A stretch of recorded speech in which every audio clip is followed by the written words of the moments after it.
सागर जिले की शासकीय महाविद्यालयों में कार्यरत समस्त अतिथि विद्वानों द्वारा अपने भविष्य सुरक्षा नियमितीकरण को लेकर वर्षों से अपनी लंबित मांगों को लेकर सभी महाविद्यालयों में काली पट्टी बांधकर विशेष प्रदर्शन किया गया।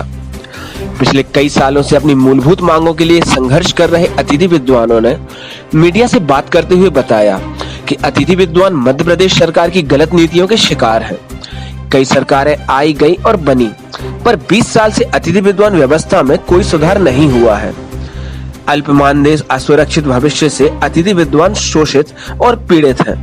बहुत से विद्वान परमानेंट प्रोफेसर के स्थानांतरण से अतिथि विद्वान फॉलन आउट हो जाते हैं। कई अतिथि विद्वान काल के गाल में समा गए। पीएससी विज्ञापन जारी कर दिया गया है। पीएससी से अतिथि विद्वानों का भविष्य सुरक्षित नहीं होगा, क्योंकि अधिकांश विद्वान उम्रदराज हो चुके हैं। यदि सरकार पीएससी से ही सहायक प्राध्यापक पद भरना चाहती है तो कई वर्षों का अनुभव रखने वाले उच्च शिक्षित अतिथि विद्वानों का विभागीय पीएससी करवाकर सबका भविष्य सुरक्षित कर सकती है। सालों से अपनी मांगें पूरी होने का इंतजार कर रहे अतिथि विद्वानों ने कहा कि सरकार हमारी मांग पूरी नहीं करती तो हम सभी अतिथि विद्वान भोपाल में उग्र आंदोलन प्रदर्शन करने के लिए बाध्य होंगे, जिसकी समस्त जिम्मेदारी सरकार की होगी।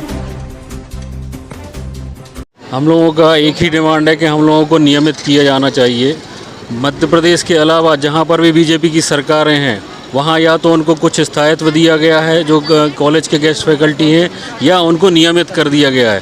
परंतु यहां पर भी बीजेपी की सरकार और विगत 20 वर्षों से है, हम लोगों के विषय में कुछ नहीं किया जाता है। सुप्रीम कोर्ट का भी आदेश है कि समान कार्य समान वेतन मिलना चाहिए, छुट्टियों का प्रावधान होना चाहिए। हम लोग ह्यूमन रिसोर्सेज या हम लोगों का जो आपका मानव अधिकार आयोग है उसकी भी जो कुछ नियम कायदे होते हैं उसको भी पालन नहीं हो रहा। 7 घंटे काम लेना और उसके अलावा छुट्टियां नहीं देना, ये सारी समस्या हम लोगों की हैं। वेतन जो है हम लोगों को मिलता नहीं है 2-2 3-3 महीने।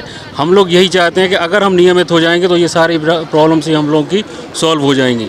अगर हम किसी भी जैसे आगे मुख्यमंत्री आदरणीय हमारे शिवराज सिंह चौहान जब कांग्रेस की सरकार थी तो मंच पर आए थे, उन्होंने एक ही शब्द बोला था कि ये लोग ऐसे नहीं आते हैं कि कहीं से उठाए और भर्ती कर दी।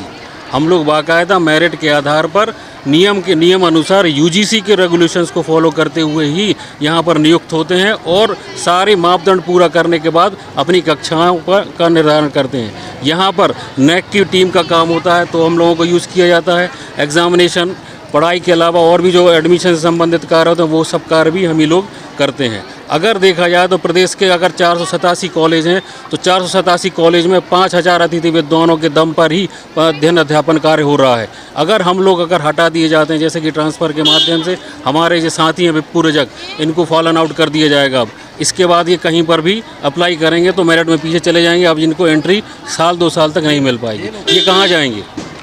तो हम लोगों का यही कहना है कि अगर आप हमें इस अवस्था में आके अगर नियमित नहीं कर रहे हैं, जैसे कि आप कह रहे हैं कि 1 लाख हम रोज़गार देंगे या केंद्र सरकार कहती है, जहाँ पर भी बीजेपी की शासन है, तो फिर आपके कहने का और करने का तो अंतर साफ समझ में आता है। हमारा एक ही मतलब है या मकसद है कि हमें नियमित कर दिया जाए। लोग सत्याग्रह के माध्यम से आंदोलन करेंगे और अपनी डिमांड पूरी करवा। 2020 की घटना है जिसमें ज्योतिरादित्य सिंधिया जी ने हम लोगों के मंच पर कहीं पर ये कहा था कि इनके अगर इनको नियमित नहीं किया गया, कमलनाथ सरकार थी, तो हम सड़कों पर उतर कर सरकार की ईंट सीट बजा देंगे, ऐसा कुछ उन्होंने कहा था। कहाँ गया अब वो बयान? अब सब गायब, विलोपित हो गए। फिर से चुनाव आने वाले कुछ समय में क्या कहीं ना कहीं इसका असर दिखाई देगा चुनाव में? अवश्य दिखाई देगा।